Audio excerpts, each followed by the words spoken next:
Early 2000s television constantly calls me home. Every so often, I get in the mood to revisit the shows of my youth, the stories that shaped my tastes in media in the most formative years of my life. It's fairly easy to watch old cartoons online. As I explored some of my favorite titles from Nickelodeon and Cartoon Network, I was hit with a burst of nostalgia. One of the shows I most looked forward to revisiting was The Adventures of Jimmy Neutron, Boy Genius. Jimmy Neutron was one of my favorites. The endless possibilities of Jimmy's lab, the jetpack in his backpack, and Goddard the robot dog brought me back to Retroville every afternoon when I got home from school.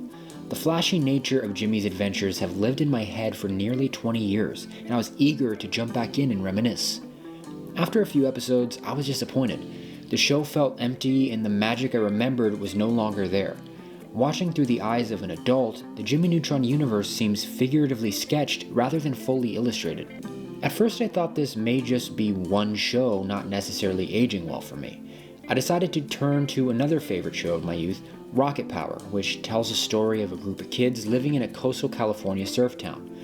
Their adventures surfing, skateboarding, and sometimes snowboarding bring you action-packed fun from Otto and Reggie Rocket. Unlike Jimmy Neutron, this show seems a lot more complete and made me understand the draw to it when I was a child. Still, so much of the show is caught up in the idea of the action of snowboarding and surfing. We learn about the characters in the show, but the stories are told through the lens of sports, and over time, its redundancy can get a bit stale. Evidently, shows like Jimmy Neutron and Rocket Power are no longer meant for me, but I started to wonder if I enjoyed these shows because of their content or simply because I had nothing else to watch at the time. Where is the charm I remember? I reached the conclusion that nostalgia is the only savior for the content of my youth. That is, until I returned to Hey Arnold. Hey Arnold premiered in October of 1996, running 5 seasons and spanning 100 episodes. The basis of the show is simple. A 4th grader named Arnold lives in a tenement house run by his grandparents in the fictional city of Hillwood. We watch Arnold and his football head go to school with friends, deal with his bully and secret admirer, Helga, and interact with all sorts of characters around the city. The simplicity of Hey Arnold differs from other cartoons of the time that were somewhat gimmicky. Jimmy Neutron is about a boy genius, Rocket Power is a show about kids that skateboard and surf, Cat Dog is about a cat and dog that share the same body, Fairly Odd Parents is a show about a kid that has his own fairies. Outside of Arnold's football-shaped head, Hey Arnold doesn't necessarily lean on any gimmick to tell a story or create memorable characters. What makes Arnold outstanding as a character is that he's simply a boy navigating his childhood. Many cartoons are anchored by a loud or chaotic protagonist whose sole purpose is to create excitement to write around. That sort of protagonist isn't necessary in Hey Arnold. The normality of Arnold doesn't hinder his depth as a character, and instead extends it in a way that creates more relatability for the viewer. This also applies to side characters. Gerald, Helga, Phoebe, Sid, Harold, Stoop Kid, and even Pigeon Man are all multi-dimensional and have interesting backstories. When a character has a major role in an episode, we're able to see a full range of emotions and better understand who that character is as a person. It's a breath of fresh air to see a cartoon from the 90s and early 2000s not solely rely on single personality traits summed up through labels like geek or jock. Although Hey Arnold's cast of characters is a lengthy list, the show doesn't seem bloated and instead seems properly filled out. Characters feel like they're an integral part of the universe rather than being pieces employed to create action for the protagonist. Beyond Arnold's peers, the city of Hillwood is a character of its own. Based on a mix of Seattle, Washington, Portland, Oregon, and Brooklyn, New York, all former residences of creator Craig Bartlett, its cozy streets give the perfect backdrop to the life of Arnold and his friends. It's easy to be engulfed in Arnold's world in a setting that offers so much personality. Writers didn't need to stray from the main setting to tell stories. Hillwood is charming enough to captivate audiences. Arnold's house is a major component to this charm. Whether it's his skylight bedroom that's become iconic over time, or the tenants that come from all walks of life, some of the best stories come from the hallways of Arnold's home.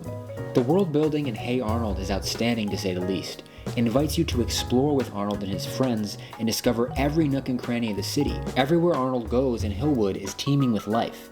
Everything has a heartbeat. Everything feels intentional. Aesthetically, Hey Arnold is second to none.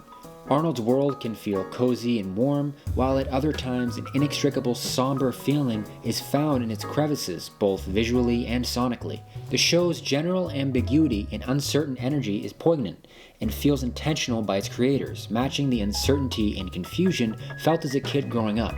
Its moody lighting and color palettes are distinct. If you're interested in color theory, Hey Arnold is the show to explore. Hey Arnold started out in cell animation, a static background with hand-drawn components overlaid on cells. In these early episodes, you could feel the time and effort that went into every scene. Like many cartoons at that time, Hey Arnold eventually switched to digital animation. Even when the show moved on from cell animation, there were still moody skies and poignant shadows that filled the city. The use of color remained consistent throughout the show no matter the animation style. Sonically, composer Jim Lang provided a smooth, jazzy soundtrack. Show creator Craig Bartlett noted that he and Lang wanted to bring the vibe of Miles Davis on tracks like Blue and Green. The show is imbued with tunes that encapsulate the emotions of a specific scene. Nothing is over the top for the sake of maintaining the attention of the audience, but a soundscape that brings you joy in Arnold's successes and pats you on the back in his defeats. Looking back, I think Hey Arnold was my first introduction to jazz. The writers behind Hey Arnold were able to craft thought-provoking episodes for kids and adults alike in its 5 seasons.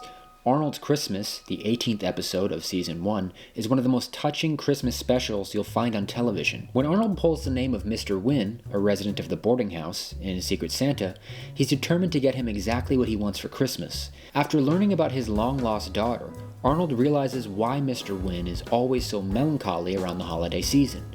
In a flashback, we see a young Mr. Wynn living with his infant daughter in an unnamed war-torn country that suggests Vietnam during the Vietnam War. When a helicopter of American soldiers is departing, Mr. Wynn hands over his daughter in hopes of giving her a better life. After spending 2 more decades in Vietnam, Mr. Wynn departs for the United States only to arrive in Hillwood with no success in finding his daughter. Hearing this, Arnold sets out to find her.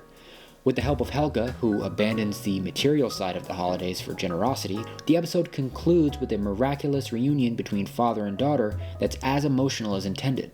Nearly 3 decades after its release, I've yet to see a Christmas episode as unique and wonderfully crafted as this one. This depiction of the Vietnam War was groundbreaking for a kids program, showing the war from the Vietnamese perspective. Not all episodes are serious. There's still plenty of funny and wacky moments throughout the show. One example is Arnold's Halloween, an episode where the kids of Hillwood stage a fake alien invasion through an Orson Welles-inspired radio broadcast. Needless to say, chaos ensues. Hey Arnold isn't begging you to stick around. It's not desperate or over the top with its storylines to pull you in, and instead crafts meaningful stories. Messages in each episode don't feel on the nose or preachy, and don't take away from the job of entertaining the viewer. As an adult, I find myself enjoying the show as much as I did as a kid and having a better understanding of why it's so special. Premiering in 1996, I wasn't able to watch episodes air in real time and relied on reruns in the early 2000s. I can't relate to growing up in the 90s. My childhood consisted of Facebook and YouTube in their infancy. In the wooded suburb I grew up in, there were strip malls and grocery chains, unlike the corner stores Arnold frequents in Hillside. Much of Hey Arnold wasn't relatable to me, yet I found relatability in how it represents the struggles of being a kid. Craig Bartlett created a world to revisit this confusing period of life through the eyes of Arnold and his peers.